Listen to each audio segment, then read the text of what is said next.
All right, guys, we're going to start in a matter of, I want to say 20 seconds. Do me a favor and look at are the headlines on screen, J-Dubs? Good job. Look at the screen, guys. Take a look now at the screen. The top two headlines in particular, after we talk about them during this show, will become news on TV and in the newspaper within the next, 24 hours? Actually, I'll call 48 hours. I'll make a bet. After we talk about the top two headlines on screen, within the next 48 hours, the TV stations and the newspaper will report on this. Lindsay Dorrier has passed away. His legacy and his impact in Albemarle County and around Scottsville and the Scottsville district speak for themselves. I'm going to try to put them in perspective. In a nutshell, Albemarle County was fortunate to have Lindsay Dorrier. We'll talk about that today on the show. We will also highlight the fact that last night there was another shooting, Judah, right around Grove Street, where a friend of the program, Eldridge Skeeter Smith, was shot multiple times and murdered over the weekend. Was this retaliation for Skeeter Smith's death? I think it's a fair question to ask. The next question we should be asking, should the Charlottesville Police Department be doing targeted patrols around Grove Street and where these shootings have happened over the last couple days? And the follow-up question is, if Charlottesville Police Department should do targeted patrols in this neighborhood, how is the community going to respond to that? And will they call that racial profiling? I want to have that conversation, which could potentially be an awkward one, but it's a frank one and a real one, today on the I Love Seville show. We're also going to chatter today some of the scuttlebutt I'm hearing about Regal Stonefield, the movie theater. The movie theater may be staying open.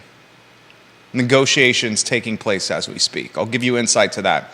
An indoor pickleball center is coming to Chesterfield, and I'm going to spotlight the difficulties of a stay-at-home mom. Stay-at-home mom and dad. You know what? I'm not going to fall victim to that, and I'm going to say stay-at-home mom and dad, Judah. Stay-at-home mom and dad. Today on the show, the plight of a stay-at-home parent is potentially second to none, and we'll see if we can put that in perspective on today's show. We got a lot to cover today, J-Dubs. A lot to cover. Judah Wickower, Jerry Miller, the I Love Seville show will begin in about 10 seconds. I need about 10 seconds. Guys, give the show a like and a share. Carol Thorpe, thank you for doing that. Thank you for doing that, Carol Thorpe. How you feeling over there, J-Dubs? All right. Me too.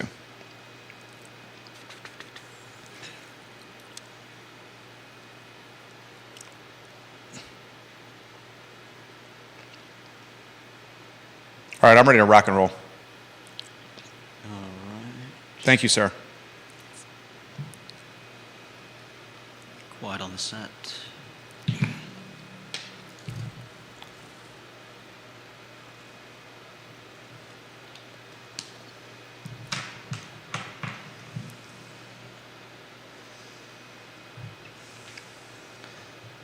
Good Tuesday afternoon, guys. My name is Jerry Miller, and this is the I Love Seville show. Thank you kindly for joining us on a Tuesday afternoon. Our studio is located in downtown Charlottesville in the Macklin building on Market Street. Today's program is presented by Scott Wagner of Scott Wagner Integrated Medicine. Dr. Wagner's team at Scott Wagner Integrated Medicine are literally changing people's lives, and I have seen it firsthand. We have worked alongside Dr. Wagner and his team for 10 plus years. And in those 10 years, I've seen Dr. Wagner take folks that come into his practice unable to walk, hunched over with a quality of life that was significantly lacking, and completely revamp them physically, mentally, literally changing people's lives. A lot I want to cover on today's program. I encourage all the viewers and listeners that are watching our Fair and Fine talk show to take a look at the screen now. Tell your friends about what we're going to discuss and what we're going to talk about. I'll give you a snapshot before I dig into the first topic, which is the death and the passing of Lindsay Dorrier, an Albemarle County public servant of tremendous proportions. We're going to pay a tribute to Mr. Dorrier today and spotlight his lasting local legacy here in Albemarle County. We're also going to talk another shooting, multiple shots fired, around Grove Street last night, just off Grove Street. Was last night's shooting retaliation for the shooting over the weekend that led to the death of Eldridge Skeeter Smith? Skeeter was a father, a son, a Charlottesville High School graduate, a beast on the basketball court. Skeeter found dead over the weekend in an SUV with multiple shots, multiple bullets in his body. Within 48 hours of Skeeter's death, another significant shooting right around the location. We will put a map on screen here in about 5 or 10 minutes that showcases where the two shootings happen. And then we're going to ask a very significant, very real, perhaps an awkward question, but an honest one that pertains to Charlottesville, Virginia. Should the police in Seaville start implementing targeted patrols to help combat gun, gang, and drug violence? And if the police department utilizes targeted patrols to combat this kind of violence, how will the community respond? Will the community say this is the definition of racial profiling? Or will the community say this is good policing? That topic on today's show. I also want to discuss the MacArthur Center in Norfolk. Foreclosure process, the foreclosure proceedings have started, and this mall is for sale. They're looking to try to scrape as much money as possible at the MacArthur Center, a shopping center when it launched was the best of the best. I mean, you're talking one of the sexiest malls in the Commonwealth when the MacArthur Center launched. Today, just like Fashion Square Mall, it's empty. It's a ghost town, and it's lacking foot traffic. We'll talk about that on the show. I'll highlight some of the scuttlebutt I'm hearing through the negotiating grapevine about Stonefield and the movie theater. It could potentially stay open, guys. It very well could stay open. I'll let you know what I'm hearing. I'm going to pass along an indoor pickleball center that's about to have its grand opening in Chesterfield County, Virginia. And we will highlight the plight of a stay-at-home parent and ask this question: is a stay-at-home parent the most difficult job out there today? And I'm using the word parent, not mom or dad, because so many dads are now staying at home as moms are the breadwinners. So much to cover on today's program, including Alex Erpy in about 15 or 20 minutes. Judah Wickhauer is the director of this show, and his contributions to the program should not be forgotten and undoubtedly should be highlighted. First, I want to begin with the death of Lindsay Dorrier.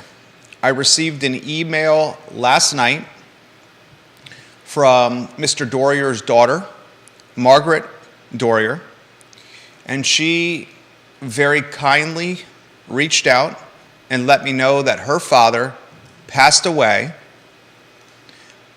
on Monday. He was a public servant in Albemarle County for more than 35 years. He served 4 consecutive terms on the Albemarle County Board of Supervisors representing the Scottsville District, 2 terms as Albemarle Commonwealth's attorney, and he was appointed as the director of the criminal justice system. Mr. Dorrier dedicated his life, as his daughter wrote to me, to serving the people of the Commonwealth and of Albemarle County, and he did so with pride. What I'd like to personally do on today's show is pay tribute to this man, a pillar and a public servant that few of us have seen of this caliber in our area. I did some research to prepare for the show, and I stumbled across a website called the Scottsville Museum. You can find it online at thescottsvillemuseum.com. And while researching this tribute, I came across some boyhood and childhood stories of Mr. Dorrier while he was growing up in Scottsville. One of them really caught my attention, and I'd like to relay that story to you. Mr. Lindsay Gordon Dorrier Jr. was born on August 27th, 1943, in Scottsville, Virginia. His mother was Anne Shirley, and his father, Lindsay Gordon Dorrier Sr. Mr. Dorrier was raised in Scottsville. He attended public schools. He graduated from St. Christopher's School in Richmond, Virginia. Then he went to Trinity College. Mr. Dorrier enlisted in the U.S. Army. He graduated from Infantry Officer Candidate School, and he served in Japan in military intelligence. After returning home, Mr. Dorrier attended the University of Virginia Law School and pursued his career as a lawyer and elected official. He's a military veteran, he's a public servant, he's a father of two, and he's undoubtedly respected in this community. In researching this tribute, I came across a 2003 book titled Riverbanks to Mountaintops. In this book, Riverbanks to Mountaintops, Lindsay Gordon Dorrier Jr.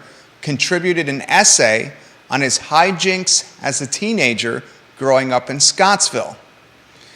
While he was growing up in Scottsville, on one particular day, his parents were away and out of town, and Mr. Dorrier's friend, John Starr, was going to spend the evening at Lindsay's house. Mr. Dorrier's friend, John Starr, was a bit of a mischievous lad. On the way home after work, John Starr suggested, "Lindsay, let's get Mr. Brilleman, your neighbor, let's get his dogs riled up.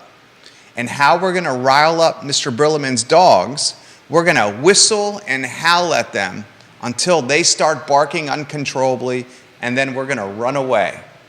So Mr. Dorrier and John Starr head over to Mr. Brilleman's house in Scottsville. Mr. Brilleman was an eccentric character who often complained about children riling up his dogs. John Starr and Lindsay, Mr. Dorrier, drive close to Mr. Brilleman's house. John Starr gets out of Mr. Dorrier's car and starts whistling and howling and screaming and getting Mr. Brilleman's dogs riled up and jacked up and fired up. Well, this idea wasn't a great one. Mr. Brilleman was on them very quickly. He starts sprinting after John Starr. And according to the essay, John jumps into Mr. Dorrier's vehicle and says, "Get the hell out of here right now. Brilleman is coming." So John Starr and Mr. Dorrier, in a high-speed chase with Brilleman chasing closely, sprint to Mr. Dorrier's house. They run inside the house, they turn off the lights, they pull the curtains, and they hide. Mr. Brilleman is furious. He's angry. He's pounding on the Dorrier door, saying, "Get out here, boys, and get out here right now." Well, eventually, the boys stood hiding in the house, and Mr. Brilleman chose to leave and not pursue the pounding on the Dorrier door anymore. The boys thought they were free and clear. They thought they escaped, and they got away with one. Well, lo and behold, the next morning, an Albemarle County deputy sheriff named Jim Higginsby showed up with a warrant, and he charged them with disturbing the peace, a Class 1 misdemeanor. Several weeks later, Mr. Dorrier and John Starr, the two boys, showed up in court, juvenile court, before Judge Reddy. Lindsay's distressed parents testified that he was a good boy and he would never have gotten Mr. Brilleman's dogs riled up if they had been home. they asked the judge for empathy. The boys had an attorney, and the attorney argued on their behalf that the dogs were disturbing the peace and not the boys. The judge, he showed empathy. He signed and swept the warrants into a desk drawer from which they never, ever reappeared again. Now here's the irony. Lindsay Dorier Jr. would later point out that when he was a prosecuting attorney and when he practiced law, he was working in the same court when he was tried as a juvenile for disturbing the peace. He found irony in that.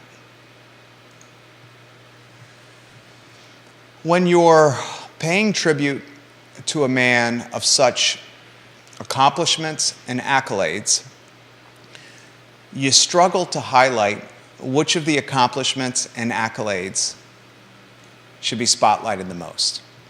What I chose to do with today's tribute was personalize, humanize, and localize Mr. Dorier. Childhood in Scottsville, his father owned the local Ford dealership in Scottsville, Bruce Dorier Motor Company.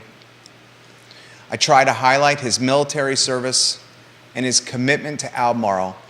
4 straight terms on the Albemarle County Board of Supervisors for Mr. Dorier. This man was the definition of Albemarle County in public servant. Born August 27th, 1943, Lindsay G. Dorier Jr. Rest in power, sir. Our next headline today is one that's going to be a difficult dance for Judah Wickower, our director, and I to navigate. Why it's going to be a difficult dance to navigate is it involves topics that may be divisive, that may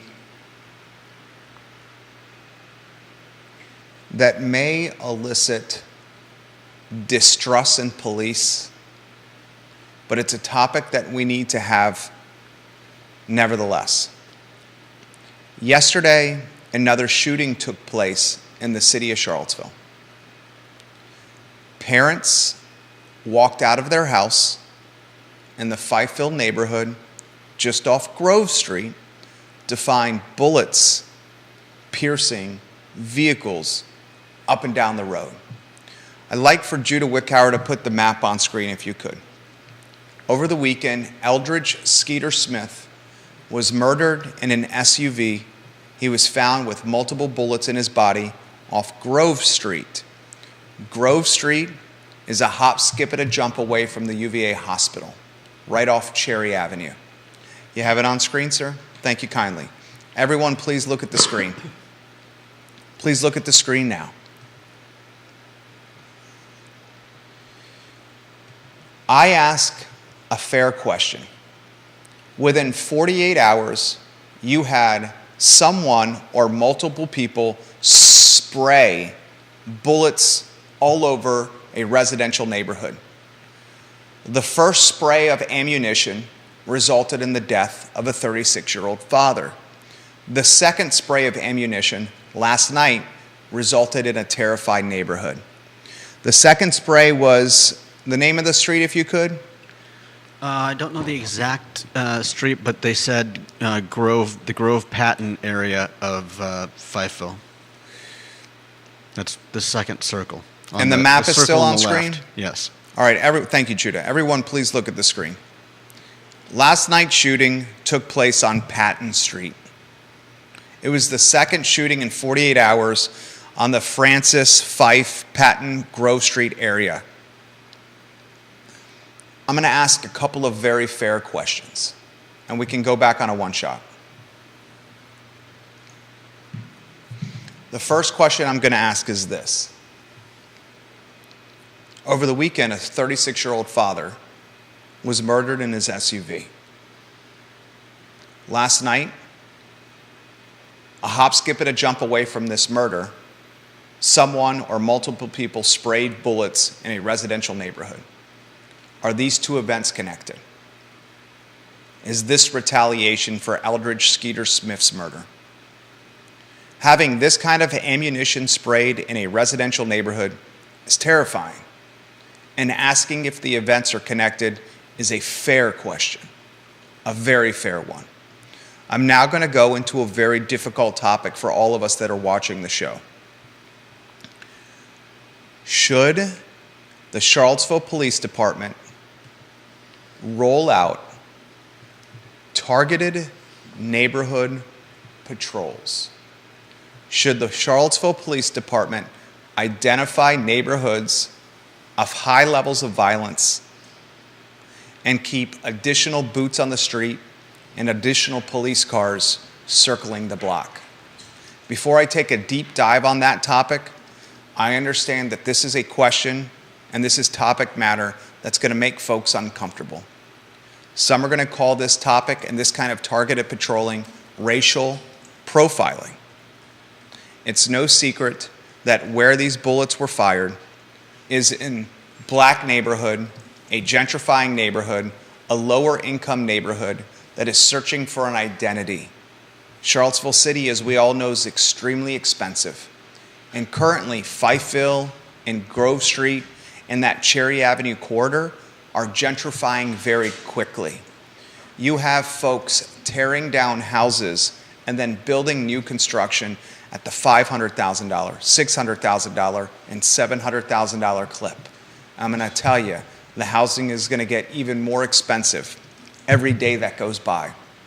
Still, Fifeville, Grove Street, Patton Street, this area, historically low income, historically African American. I'm going to ask you, the viewer and listener, this question.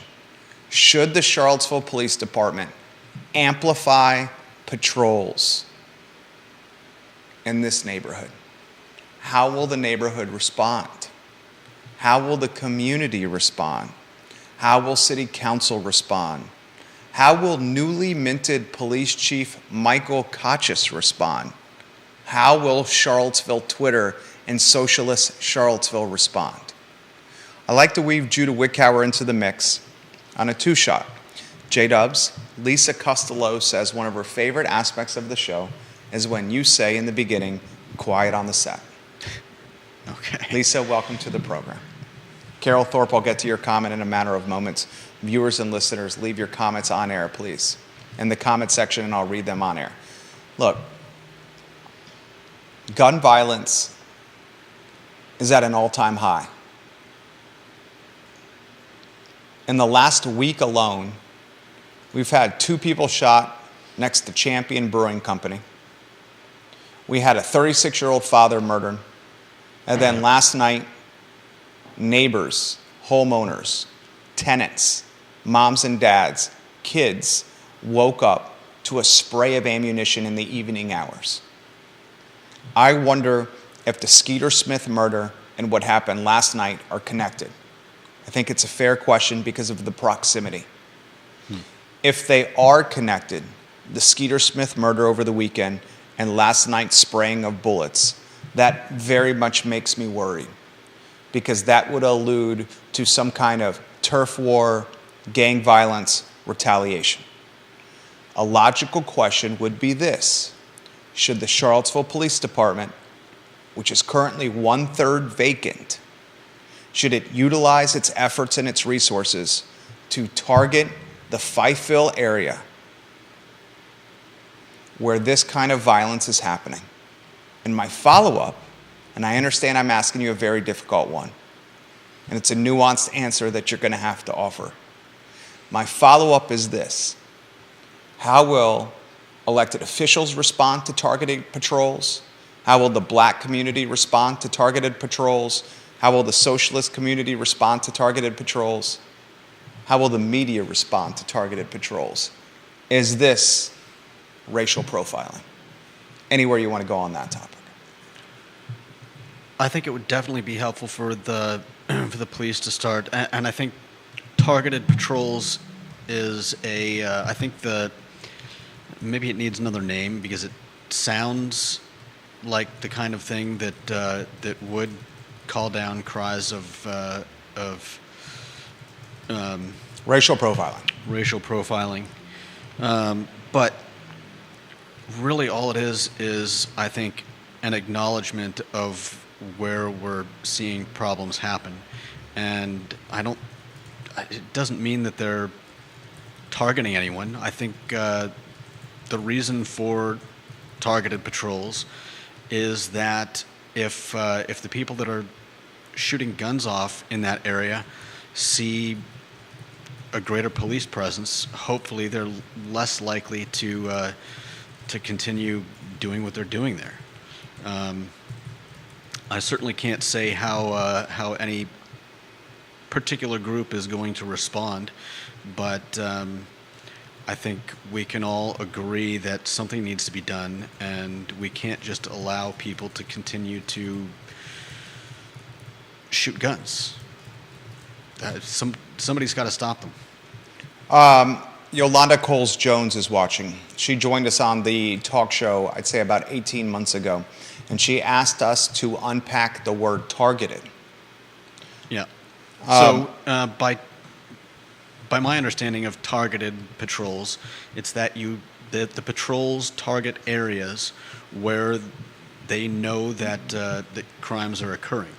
For instance, if you had people breaking into shops in Stonefield every week, you would want a targeted patrol of cops to be going around there and hopefully making it less likely that people will attempt those kinds of things. So in this case, if we have people shooting guns in the Fifeville area, then a targeted patrol would hopefully make people less likely to commit violence. yeah. All right, this is what I'm going to do. I'm going to try to unpack this word. I'm going to try to unpack this type of policing. And I'm going to do this with logic, common sense, and straightforwardness. You got a police department in Charlottesville that is currently 30% vacant. The Charlottesville Police does not have its full capacity of human resources. The Charlottesville Police is very transparently communicating with the community, saying we cannot patrol and police all crime in Charlottesville right now because of the extreme level of vacancy within our department. That literally has happened. And even if we did have a full department, would we want them all out all the time patrolling everywhere? It's like having the snowplow ready in the middle of summer. A simile from you there, Judah Wickower.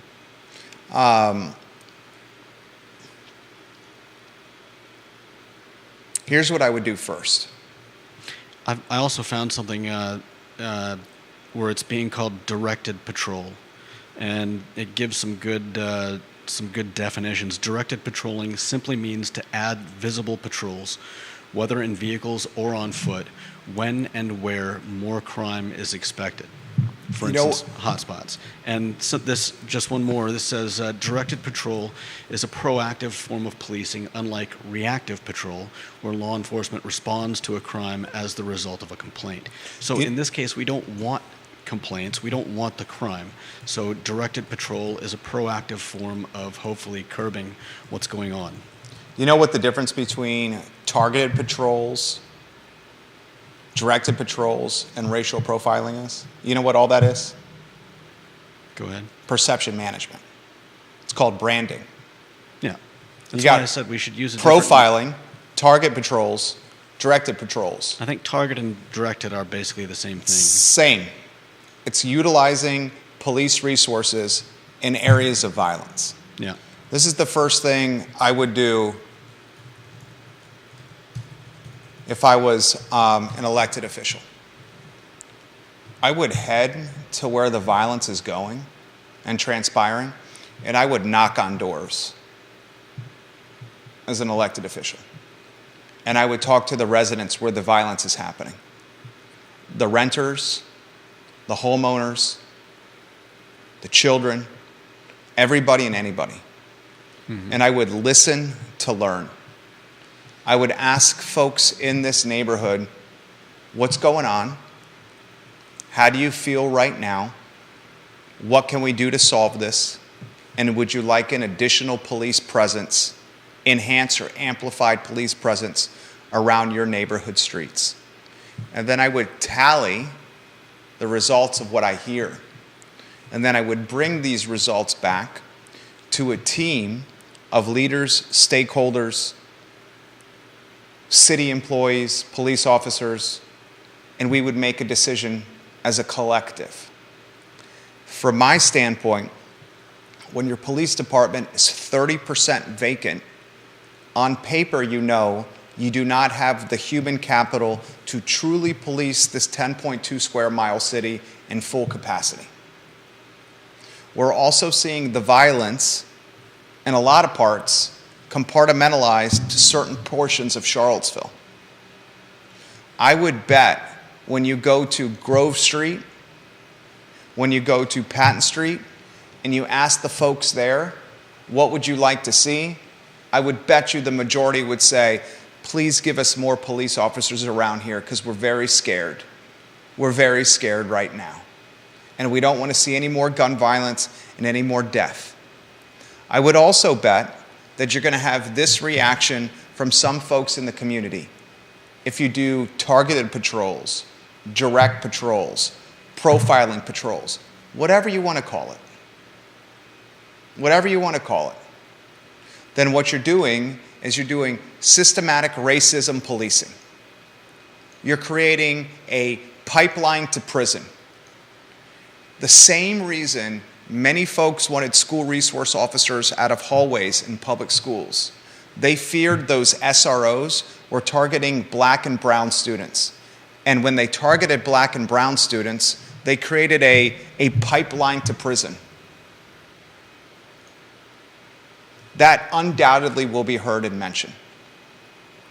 But this is the question I have for you, the viewer and listener, and it's a fair question.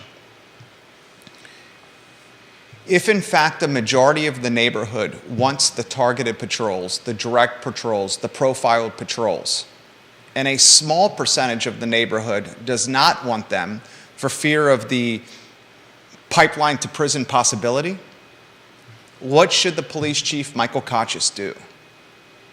What should the interim city manager, Michael Rogers, do? And what should the city councilors do? There's only 4 of them right now. There's not even 5. Their job, from my standpoint, is to ensure safety of residents.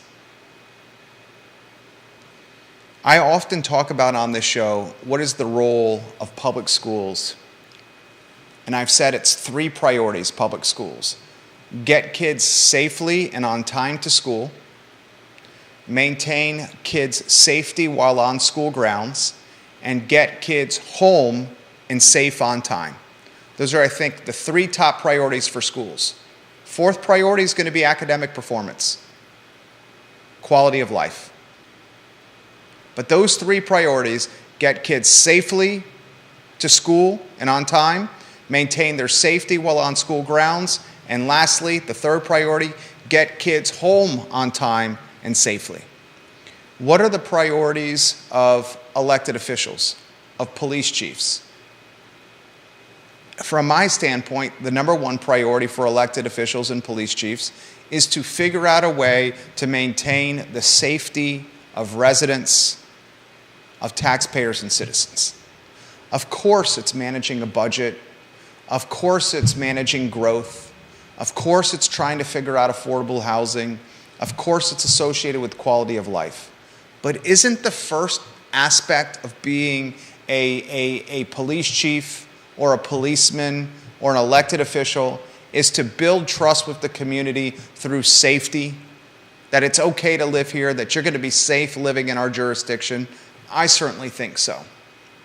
If I'm Michael Kotchis and I'm the Charlottesville Police Department, I do this in a couple-prong attack. And the first prong is Michael Kotchis and his sergeants and lieutenants should head to Patton, to Fifeville, and to Grove Street, and should listen to learn by knocking on doors and ask the community, the neighborhood, what you want to see from us. I'm willing to bet you $100 that a lot of the neighborhood where this massive gun violence is taking place, where it literally led to the death of Eldridge Skeeter Smith, a man who I've known since he was 15 years old. 15, I've known Skeeter Smith. I would bet you the majority of the people in the neighborhood would say, please pick up your police patrols around here, and please help us find safety in our neighborhood. In 48-hour period of time, if you are parents, if you were renters, if you were homeowners, if you were single, if you were living with your significant other, and you saw someone murdered, and then 48 hours later, a spray of ammunition outside your door, you're going to be terrified. I certainly would be. I think Michael Kachis, the new police chief for Charlottesville, may have potentially underestimated the job he has in front of him. We'll get to comments.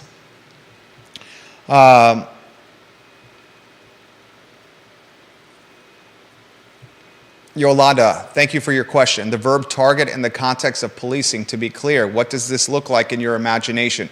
What actions are police taking in your mind? Thank you for that question. I felt like I just gave a very, very good answer to that one. I knew a lot of questions would come in on this. Lisa Costello, if high crime areas are also majority folks of color, some may feel increased police presence is profiling rather than response to actual crime rate. It is also fair to take police patrols away from neighborhoods that have less crime. Is it also fair? That's a great question. Why don't we unpack that question? Yeah. Lisa Costello straight up asks us this question.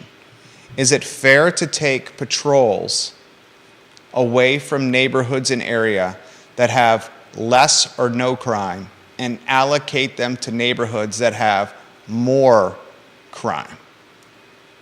I would say so. I would say so, yes. I would absolutely say so. Why would we want police wasting their time patrolling areas that have no issues? Devil's advocate for the sake of a talk show. By removing the patrols in the neighborhoods that have little to no crime, could that potentially breed more crime for those neighborhoods? You mean would the crime move from wherever they're currently patrolling for it because they've had crimes being committed there in the past? If you take away police and officers now from they decide one to move neighborhood into and a you take them different to area. another neighborhood, will that create more crime in the first neighborhood?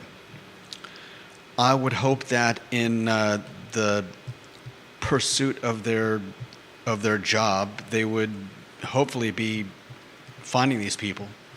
The patrols aren't just to prevent crime; it's also to find who's committing it. Hopefully, somewhere in all of this, they're finding and bringing in the elements of our city that are shooting guns around, and eventually the directed patrols could ease as the crime eases in those areas. Carol Thorpe says, I would recommend using the word focus patrol. The word targeted patrol is counterproductive and understandably incendiary. It is absolutely reasonable for police to go to where crime is happening. Yeah. How is the community going to respond to the police department utilizing focus patrols, direct patrols, targeted patrols, profiled patrols? This is branding. This is wordsmithing. Focus patrol and direct patrol in a more neutral camp than targeted patrol. Yeah. Profiled policing in an absolutely non-neutral camp, certainly placed in a bucket that's going to raise the ire or the anger of many in the community. This is legitimately wordsmithing and branding here. The reality is a profiled patrol, a targeted patrol, a direct patrol, a focus patrol, however you want to wordsmith it, is taking police and allocating the police resources to neighborhoods that are crime-ridden at greater frequencies than other neighborhoods. That's the definition of it. Yeah. Well, what I would like to see is Conscious go to those neighborhoods. And knock on doors and listen to learn. Like you said, knock on doors and listen to people, but also explain to them that the directed patrols are not out to they're not out to harass the residents. They're there to keep them safe, and hopefully to on one hand scare off the crime that's been occurring there, and on the other hand, hopefully catch the people that have been doing it. It seems straightforward to me. If I knew people were shooting guns in my neighborhood, I would be glad to know that the police were aware of it and were taking steps to put an end to it. Exactly right. I feel the same way. If gun violence was happening in my neighborhood, I'd want the police there. 100%. And I don't think that statement is a statement that can be twisted or manipulated. If there's violence in my neighborhood, I want the police to figure it out and solve it. That's what we're saying. Yeah. Now, I can assure you, if COTUS in the next couple weeks says, we're going to start rolling out some focused or targeted patrols, some direct patrols, some profile patrols, it's all branding. It's all wordsmithing. If COTUS says he's going to do that, I can assure you some of the response for people in this community is going to be, this is the pipeline to prison. This is systematic racism. He's going to have to navigate that dance, that nuanced dance, very well. Definitely. I got a follow-up question for you.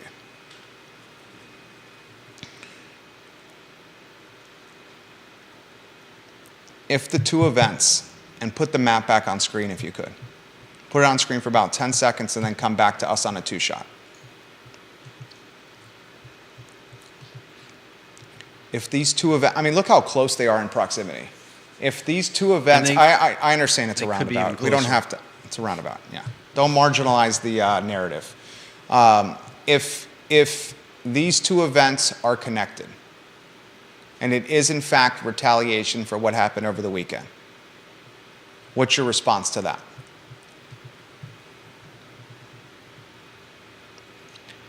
Explain what you mean by retaliation. If what happened last night was a retaliated event to Skeeter Smith's murder, how do you respond to that? How does that make you feel? Are you more concerned if it's retaliation, or would you be more concerned if they were two separate events? Well, I think there could be a third possibility in which it's the same person shooting guns. We don't necessarily know if Eldridge was personally targeted, or if he just, as we heard about the Patton Grove shootings, there were cars shot up with bullet holes in them. We're men of common sense. We're men of common sense. The likelihood of Mr. Eldridge Skeeter Smith's murder being a non-targeted murder is unlikely. You're basically saying he's hanging out in his SUV and just happens to get hit randomly by gunfire and is murdered that way. That's the third possibility you're saying. Yeah. I think that's extremely unlikely. I think the much more likely scenario, because there were multiple bullets in his body, the much more likely scenario as this was a murder of intent. Fair enough. So you think he was involved in the gangs or the drugs? I'm not going to jump to that conclusion. I think that Eldridge Skeeter Smith's murder was a murder of intent. I will not jump to the conclusion of gang association. I'm just going to say it's a murder of intent because multiple bullets were found in his body and multiple bullets were found in his SUV. This was not random. Okay. I also, because we're people of common sense, when these two events are so close in proximity geographically, a fair question to ask is, are they tied, associated, or linked in some capacity?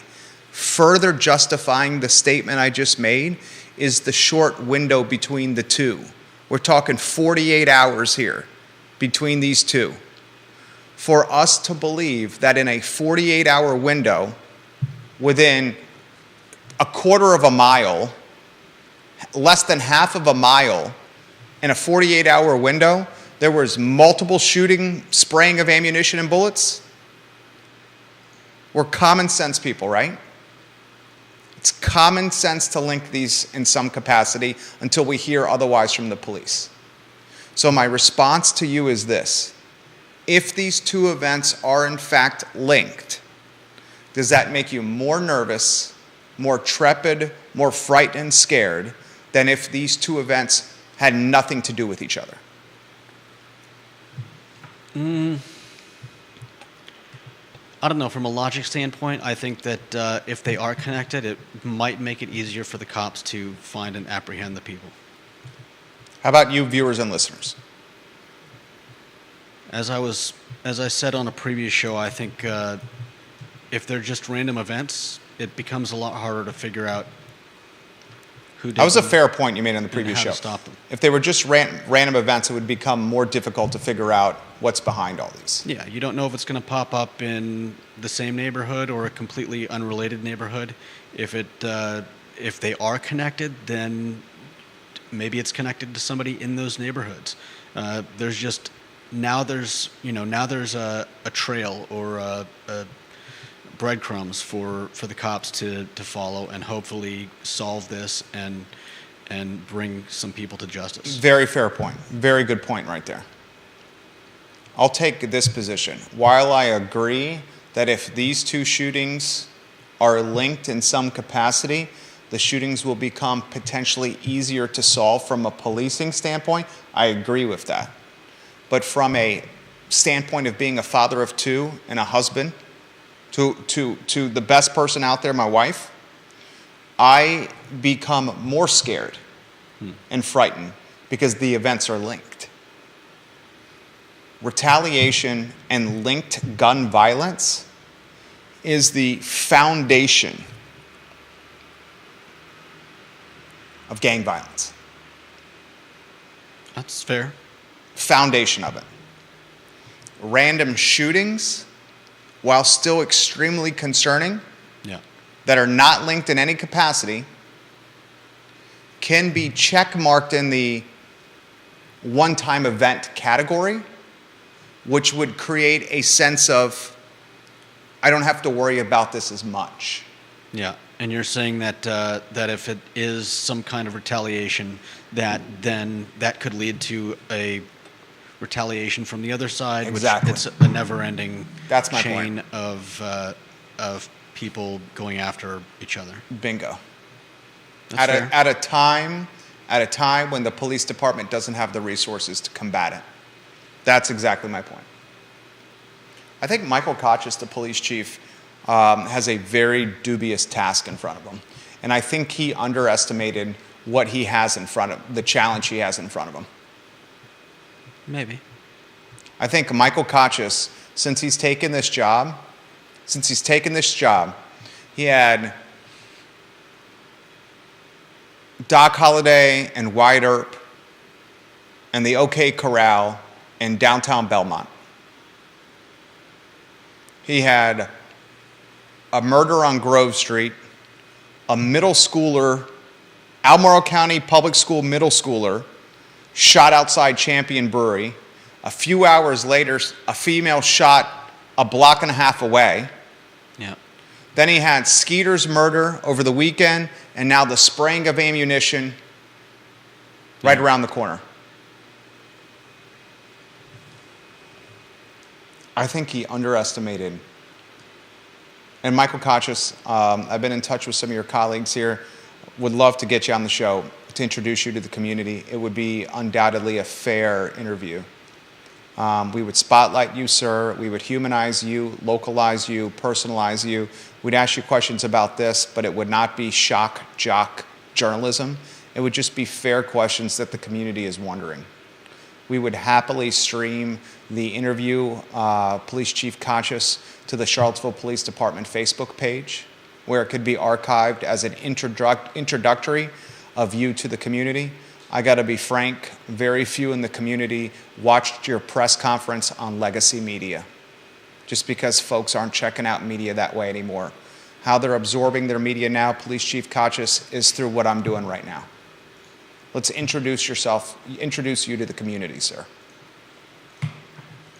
Guys, it's a frightening time right now. It is a frightening time right now. Tracy Lee Shiflett. The bottom line is this: the police are understaffed and we have too many people who have guns. I have to be honest, I am scared and we cannot live in fear, but things are out of hand and I am scared. My wife said to me last night, she has 3 friends visiting her at the end of the month to celebrate the birth of our youngest son. She said, I'm not sure the 4 of us. First she said, you're going to be watching the boys when my girls are in town. I said, of course I am. And I said, I'm not sure the 4 of us are going to go downtown. We're not going to go there. Yeah. That's literally what she said. It should be very concerning for the community when 4 females in their mid-30s will not go downtown for fear of safety issues. Yeah, definitely. Because that's the demographic you want, because when females come downtown, guys follow. Well, yeah, especially concerning for the downtown businesses.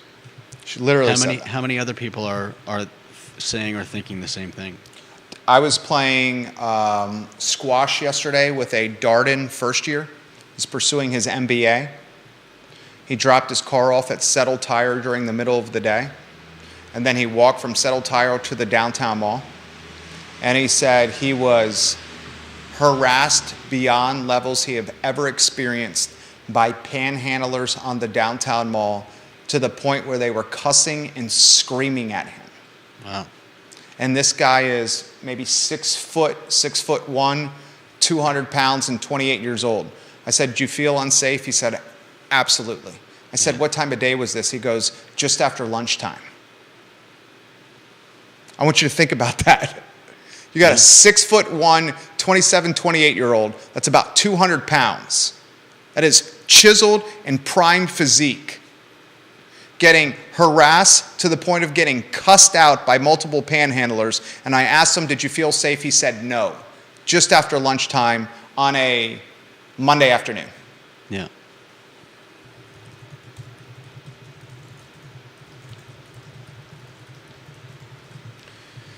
Man, it's 1:26 here. We got to get Alex Erpy in the mix here. We got so many topics that we have to cover. All right, for the sake of time, I'm going to segue some of these topics to tomorrow's show. I want to offer a little scuttlebutt that I'm hearing through the commercial real estate pipeline that I'm actively involved in. The Shops of Stonefield are not dead, or the movie theater at the Shops of Stonefield is not dead yet. Nice. The Regal movie theater is not dead yet. I can't speak from identifying the people involved in the negotiation standpoint. I can only utilize anonymity and sources, but if you watch this program, you realize the sources we reference on this show are 99.9% of the time correct. Currently, the Shops of Stonefield and its ownership group are negotiating with the parent company of Regal Movie Theater about renegotiating terms of a lease to see if it can keep the movie theater in play at the Shops of Stonefield. That's good news for that shopping center. Because if that movie theater goes away, you got to start wondering about the future of the shops in totality. And that would have been a perfect segue to the MacArthur Center in the 757. At one time, one of the sexiest malls in the Commonwealth, now heading to foreclosure. I'll relay those details to you on tomorrow's show, along with an indoor pickleball center coming to Chesterfield County. And then I will also discuss the plight of a stay-at-home parent. You know, the average stay-at-home parent works 98 hours a week. Damn. 98 hours a week for the average stay-at-home parent. Those topics tomorrow. Let's get Alex Erpy in the mix. And Anonymous, the I Love Seville versions, I Love Seville Network versions of Deep Throat. I got your email, sir, on assessment change breakdowns with your data. And I see the app that you sent me as well. We will spotlight both on tomorrow's program. Now what I'd like to do, you let me know when you're ready for that, J-Dubs. Very nicely done there, Judah. Live programming, literally nice adopting nice on the touch. fly. That's very nice. That's very good. Are we on a triple there? Just about. Okay, we're almost on a triple. Triple's a 3-shot. Triple's shop talk for broadcasting and audiovisual. We're on a triple now. Alex Erpy's in the mix, the CEO of Emergent Financial Services, the co-star of Today y Mañana, which airs Thursdays at 10:15 a.m. right here on this network. We're having real conversation here. Yeah, absolutely. I've been listening to it. Where do you want to begin? First, good afternoon. First, good afternoon. Happy New Year. Thank you. It's been Same to you. First time back. This guy's engaged. Yep. He's got a fiance. She's a doctor. She has a Yep, very proud of fantastic her. surname, Yep, she does. Miller. Dr. Miller. He's got a wedding on the near horizon. When you see Alex Yep. Erpy around town, congratulate him on landing a beautiful doctor for a better half. Congratulations. I'm sure That's Mrs. for sure. Erpy is very happy. Where do you want to begin on this topic matter? It's I'm a tough one. It's a tough one. I have to say at first how glad I am that Riedel is not, that there's a possibility.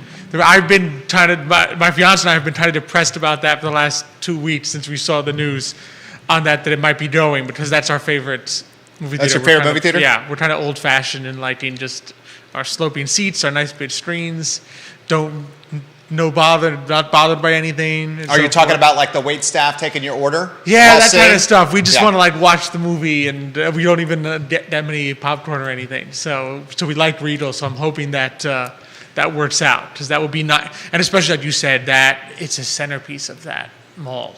So it's very difficult to imagine. 65,000 square feet. It's huge, and really the two wings of it, the shops along those wings, it's a lot harder without that. All right, maybe the other ones, down the way, Trader Joe's might be pulling some people there, but that side kind of needs a big movie theater in the middle there. They're renegotiating terms. If you're Stonefield, from my standpoint, you're going to have to move on some terms. And I don't want to utilize the word cave, but you're going to have to give a lot to keep this company in play, especially with the future of movies. A lot of people just want to stay home on their lazy boy and drink their wine, their cocktails, and their beer while watching a 70-inch flat screen TV on surround sound without paying anything Yeah. and getting any movie they want. So it's very challenging times for the movie theater. What do you make of what's happening with the violence?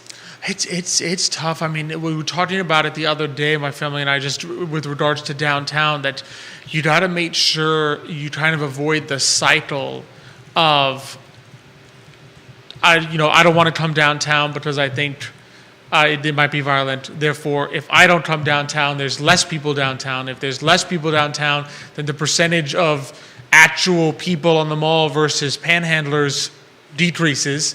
So even less people want to come. In other words, why is the downtown mall extremely busy during the summer? Because there's already a lot of people there. So you and I with families sit there and say, well, I don't mind going on a Friday afternoon in the summer when I know there's going to be a lot of people there.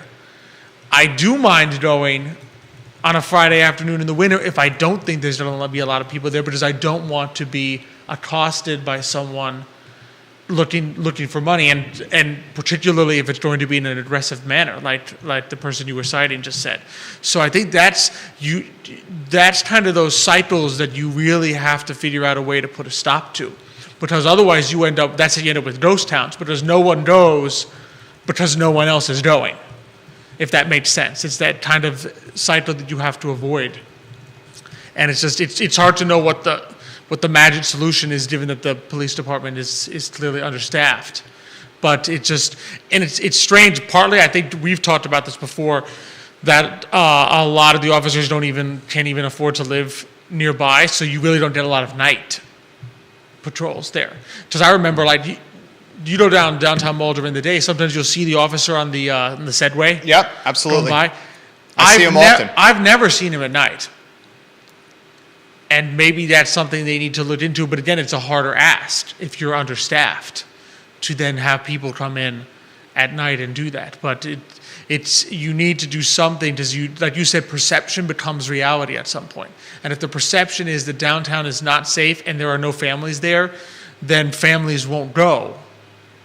And it just continues to feed itself. I like it. Alex Herpy is the CEO of Emergent Financial Services. Tough topic. Here you go. No. Targeted patrols, direct patrols, profile patrols. What was the word Carol used that I think was very good? Focus patrols. Yeah, basically what New York City's been trying to figure out for the last 20 years, whether or not and how to do that.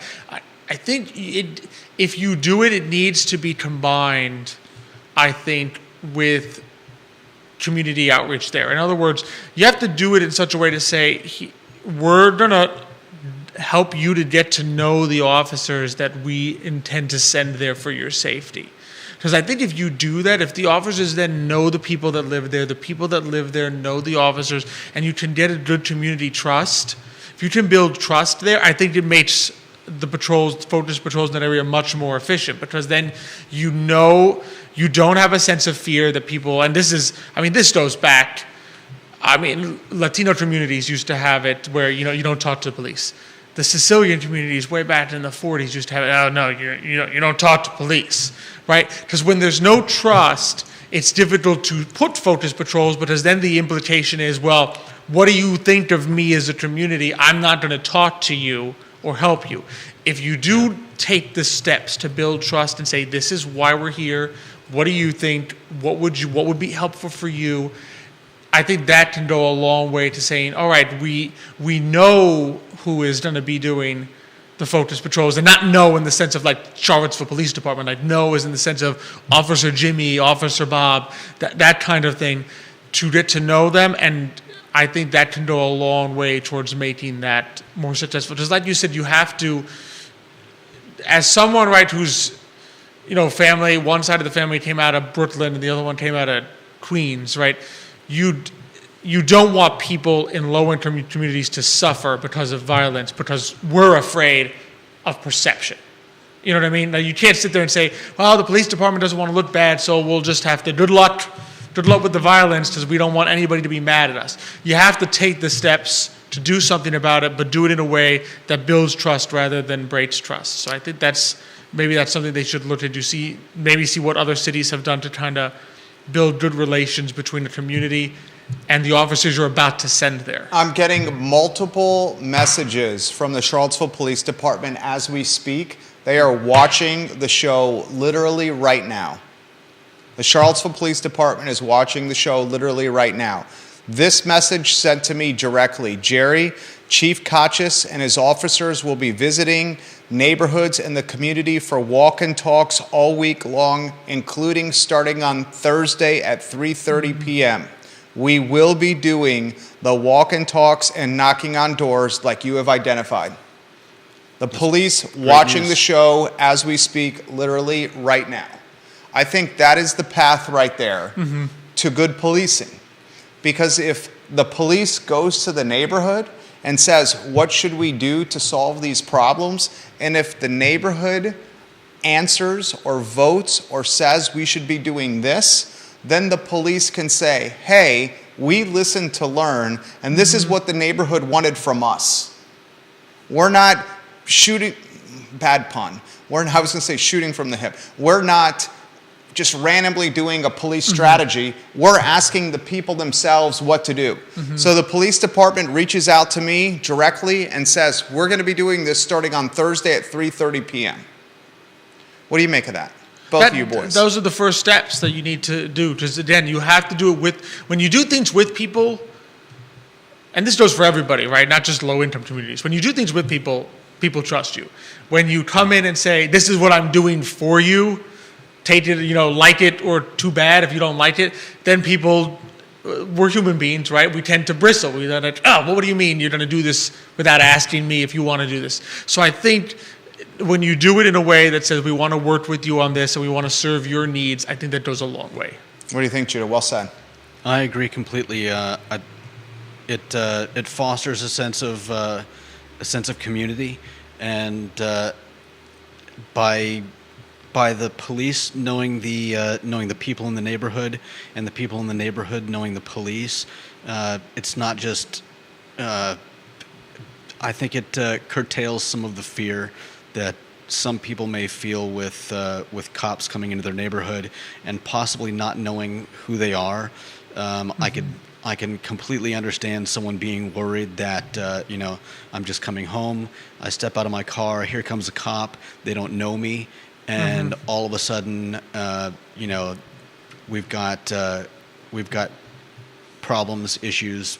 A lot of the reasons why some people decry the police and are worried about this type of thing turning into like a pipeline to jail, where the cops are randomly accosting you or your neighbors because they don't know you.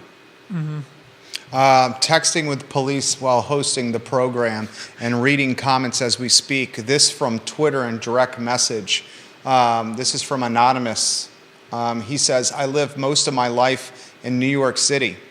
Stop and frisk was a highly effective measure to reduce gun violence. Yeah. The risk of getting nicked meant sketchy characters would not risk walking around illegally armed. Right. That reduced gun conflict in New York City. On the other hand, this stop and frisk policy meant people in targeted neighborhoods, especially young men, got hassled a lot. And he says a lot in all caps. He says it's a very hard trade-off, as you guys are saying. It seems to me that the people who should decide on that trade-off are the residents of the neighborhoods in question, which is what we're saying. He also says it is clear to him who should not be making these decisions, and that he says Socialist Charlottesville, Jeff Fogel, the attorney, and various virtue signaling purveyors of anti-police copy pasta. We can. I appreciate your comment right there, Anonymous. It was good seeing you yesterday. Bill McChesney says snitches get stitches. I'm not sure how that relates to what we're talking about. Well, he's saying if the police knock on your door and you start offering perspective on what's happening and insisting that police come to your neighborhood, well, snitches get stitches. Well, that's the the point that's you New made. York in a nutshell. That's the old That's neighborhoods Sicilian in a nutshell. Latino point that you were making. Yeah, that's right? exactly. When you come here and there is, particularly if it's indeed our concern, right? Obviously, the concern is that this is organized in some way, that you're dealing with gang violence. Then you do have to. I mean, you can understand why the people in that neighborhood would be worried about that. But it's also not the same thing as someone dropping a dime on Tommy Two-Tone, and somebody getting that information back to Tommy, so that so that this guy's in trouble. It's not like I don't know. I could be completely wrong, but I don't see. You're basically saying asking for the police to patrol your neighborhood is definitely than telling the police who committed a crime. That's what you're saying. Yeah, it's not like they saw. It's not like they saw Johnny at the police station giving information. That's true. And you would hope we're not there yet. I hope. In that neighborhood. In other words, that there's a pervade culture of fear because of a massive gang or something. You would hope that that's not, that what we're dealing with now is a community trust working with police rather than community wants to work with police but literally cannot because the whole area is being run by a gang. I would hope that's not what we're dealing with at this point. Yeah. The very intriguing aspect of this, if you could put the map back on screen, is this literally, and give us the thumbs up when it's back on. This literally is it's on screen. This literally is in the shadows of UVA Hospital. Like this is, I could hit What is it, 2 blocks? 3 Not- blocks? not Not even. even that. it's right across the street from Roosevelt Brown Boulevard. Yeah. Yep, So your fiance works here. I know. Your sister-in-law works here, right? Yep. Yeah, your fiance and your sister-in-law, do they get off at night from time to time? They certainly do, right? Oh, it's a worry. They work a half a block away from this. What have you heard through the grapevine? Any of the commentary about this from? From the, not that I'm aware of. Not that I'm aware of. I mean, I don't think they've never said that they've heard violence of any kind. Usually it's kind of like a straight walk from the hospital to the car. parking garage. But of course, we as their spouses and future spouses Worry, as you should, because you love them. The other interesting aspect of this is this neighborhood where this is happening. 10 years from now, and it might not even be 10 years, will not even identify or resemble what the neighborhood is today. And what I mean by that is the word gentrification. These are coveted properties now. King Street, Grove Street, Patton, they're coveted. In 10 years, it's a shot if UVA doesn't own the whole thing. Or if it's not that UVA owns the whole thing, if it's not just the neighborhood of residents and fellows and nurses and admins and doctors and hospital managers, because they can skip to work. I don't think they could even afford it. Because you're saying it's that pricey. Yeah, I don't think 10 years from now you'll see nurses or residents, maybe a couple doctors, be able to afford to actually live there. I mean, it's a phenomenal location. That's the point. That's the point. There's no way nurses will afford to live a block, 2 blocks from the hospital. He's right. He's actually right. It will gentrify into a neighborhood of wealthy science, technology, engineering, math, finance professionals. Yeah. Like every other neighborhood has. Again, if it's not a hospital extension, if it's not another wing. If it's not another wing of UVA Hospital. Very good point right there. Gentlemen, where do we go from here? And then I want to hear about today, Manana. I think we've talked about, and it looks like CPD is kind of thinking of those first steps. They're thinking of those first steps, and you have to take it one step at a time, because that's all you can do at this point. You can't. You have to. And again, they're doing the right first step. You got to manage perception first, because you cannot go down the death spiral of anyone, like people just leaving the area, so the only people that are left are the ones causing trouble. Judah. Yeah, it's definitely fair. I look forward to finding out how Kachis handles this. I think he does have quite a job ahead of him, but I don't think he was entirely in the dark about the problems in Charlottesville when he came on, and so I'm hopeful that he's got a plan in place, and in the next few days and weeks we'll see him implement that plan, and hopefully we'll have good news soon. Police Chief Kachis, very much encourage you, sir, to come on the talk show. The walk and talks that you're doing from neighborhood to neighborhood are very impactful. Doing a talk show like this will take it to a completely different level of human connection, sir. Carol Thorpe has a tribute to Lindsay Dorrier. She says, God bless Lindsay Dorrier. Jerry, we often speak on this show about the power of bipartisan representation and leadership. In 2011, during my chairmanship of the Jefferson Area Tea Party, we championed 2 significant policy changes to the Albemarle County Board of Supervisors, which then had an even split of Republicans, Ken Boyd, Rodney Thomas, and Dwayne Snow, and Democrats, Lindsay Dorrier, Ann Malik, and Dennis Rooker. Despite massive pressure from his liberal co-counselors and an overwhelmingly hostile community climate created by not 1, but 2 town halls Lindsay bravely voted his conscience to cross the political aisle and vote in favor of our policy changes. He was politically outcasted for doing so, but he absorbed the political heat and stood firm even years later, saying it was the right thing to do on the merits, which was how every decision ought to be made by elected officials. In my experience, Lindsay was a man of integrity and fairness. How we need more like him. We need more like him, those who put policy and fairness ahead of personal agenda. Carol Thorpe, that's a fantastic comment. The Queen of Jack Jewett. Today y mañana, Alex Zerpe. J-Man, it's going to be fun on Thursday. We just celebrated our 100th show last week. Is there? And so for 101, we're having back on David McCormick. He's with the Early Music Access Project, some new concerts and opportunities to learn about music in the area and early music in America that are coming your way that people can definitely check out. So that's going to be a lot. I'm looking forward to that tremendously. He's the co-host of Today y Mañana, Alex Zerpe. Ladies, he's off the market. Dr. Miller has claimed him. The Antonio Banderas of finance, CEO of a firm led by his family. If you need financial guidance, Emergent Financial Services, Alex Zerpe, Michael Zerpe, Xavier Zerpe, and you, Nicholas. I love you, Nicholas, the CMO, Nicholas Zerpe. Judah Wickhauer is the director. This is the I Love CVille show, where we have conversations that are about as real and as raw as it gets for the sake of the betterment of this community. Thank you kindly for joining us. So long, everybody.